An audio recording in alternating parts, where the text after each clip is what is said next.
السلام علیکم ناظرین۔ آپ صلی اللہ علیہ وآلہ وسلم نے فرمایا، انصار سے محبت رکھنا ایمان کی نشانی ہے اور انصار سے کینہ رکھنا نفاق کی نشانی ہے۔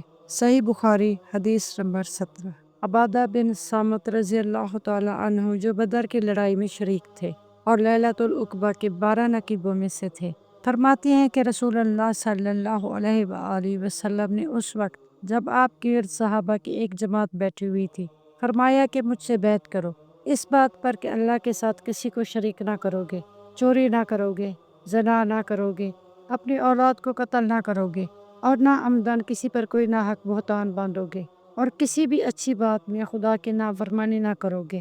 جو کوئی تم میں اس عہد کو پورا کرے گا تو اس کا ثواب اللہ کے ذمہ ہے، اور جو کوئی ان بری باتوں میں سے کسی کا ارتکاب کرے اور اسے دنیا میں اسلامی قانون کے تحت سزا دے دی گئی تو یہ سزا اس کے گناہوں کے لیے بدلہ ہو جائے گی، اور جو کوئی ان میں سے کسی بات میں مبتلا ہو گیا اور اللہ نے اس کے گناہ کو چھپا لیا تو پھر اس کا معاملہ اللہ کے حوالے ہے، اگر چاہے معاف کرے اور اگر چاہے سزا دے دے۔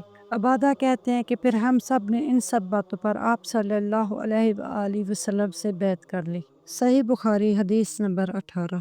رسول اللہ صلی اللہ علیہ وآلہ وسلم نے فرمایا، وہ وقت قریب ہے جب مسلمان کا سب سے عمدہ مال اس کی بکریاں ہوں گی، جن کے پیچھے وہ پہاڑوں کی چوٹیوں اور برساتی وادیوں میں اپنے دین کو بچانے کے لیے بھاگ جائے گا۔